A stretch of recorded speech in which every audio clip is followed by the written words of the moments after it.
Assalamualaikum warahmatullahi wabarakatuh. Saya Rabiatul Adawiyah. Saya Uliman Sri Amelia. Kita dari kelas 6 Jurnalistik B. Kali ini kita akan membahas tentang penulisan berita feature. Oke, yang pertama ada gagasan. Jadi ada beberapa gagasan dari feature ini menurut para ahli. Yang pertama ada dari Juroto. Ia mengatakan bahwa feature adalah bagian dari berita juga, hanya saja dalam segi penulisannya tidak terikat dengan pegangan utama dari berita, yaitu 5W 1H. Kemudian ada Nurzin. Ia mengatakan bahwa feature ini sifatnya menghibur, mendidik, memberi informasi dan lain sebagainya terkait dengan kehidupan sehari-hari, dan gayanya sendiri itu bervariatif. Sedangkan menurut Wirler, ia mengatakan bahwa feature ini bisa membuat pembaca dapat merasakan sensasi-sensasi ataupun merasakan sebuah tempat yang sebelumnya mereka bahkan belum pernah kunjungi. Nah, ini biasanya terdapat pada contoh feature perjalanan. Kemudian ada Muhammad. Menurutnya, feature itu adalah sebuah artikel kreatif dan sifatnya subjektif. Kenapa subjektif? Karena tak jarang seorang penulis itu melibatkan rasa saat menulis tulisannya. Kemudian feature ini bertujuan untuk memberikan informasi dan juga membuat senang para pembaca. Last but not least ada Weiner yang mengatakan bahwa feature ini adalah sebuah tulisan yang sifatnya ringan atau lebih umum begitu. Isinya terkait dengan kesenangan manusia, daya pikat, gaya hidup, yang tentunya sangat berbeda dengan berita lempang atau biasa kita sebut dengan straight news begitu. So, dapat kita simpulkan bahwa feature adalah sebuah tulisan yang sifatnya ringan, subjektif, santai, tidak terikat dengan 5W1H, biasanya berisikan tentang tulisan-tulisan gaya hidup, human interest, yang nantinya bertujuan untuk dapat menghibur, memberikan informasi kepada para pembaca. Next, kita beralih ke proses penulisan berita feature.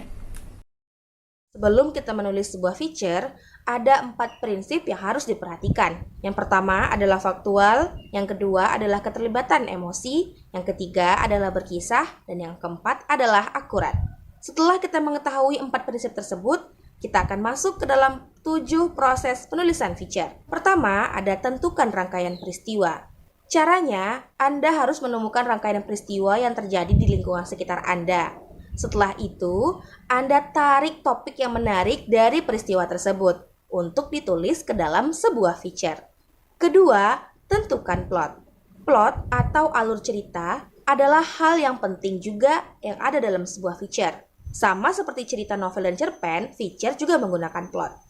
Ada 3 jenis plot atau alur yang dikenal dalam feature. Yang pertama, alur maju, yang kedua, alur mundur, dan yang ketiga adalah alur campuran. 3. Pengecekan ulang. Pengecekan ulang atau validasi sangat diperlukan untuk melihat keabsahan data dan fakta sesuai dengan peristiwa yang Anda lihat atau yang Anda cari. Jadi, peristiwa Anda tidak hanya berdasarkan argumen saja, tetapi memang betul-betul ada pada faktanya. Keempat, tentukan sudut pandang. Sama seperti karya sastra lainnya, feature juga memiliki sudut pandang. Hal ini bertujuan untuk penulis memposisikan dirinya di dalam sebuah tulisan feature yang ia buat sendiri. Kelima, tentukan lead. Lead dalam feature sangat penting, karena lead adalah pembuka dalam sebuah tulisan feature. Dalam feature, kita akan mengenal ada 12 jenis lead. Yang pertama ada lead deskriptif, yang kedua naratif, yang ketiga induktif, yang keempat deduktif, yang kelima ringkasan, yang keenam kontras, yang ketujuh pertanyaan, yang kedelapan kutipan, yang kesembilan analogi, yang kesepuluh lead 5W+1H, yang kesebelas lead menggoda, dan yang ke-12 lead seni.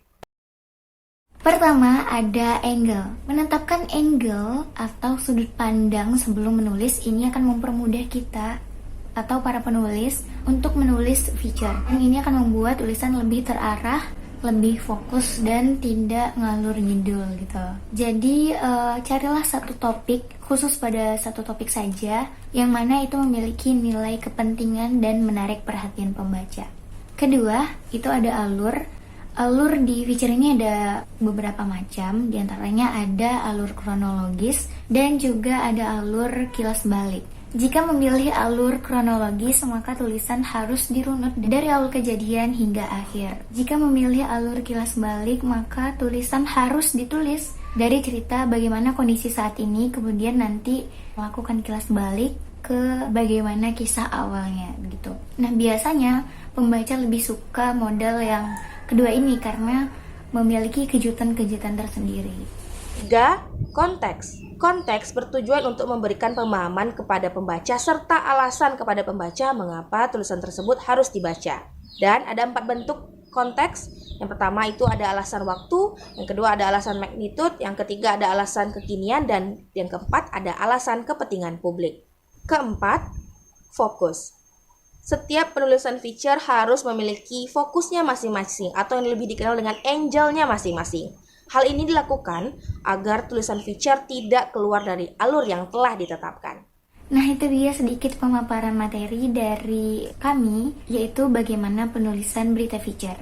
Sekian, Wassalamualaikum warahmatullahi wabarakatuh.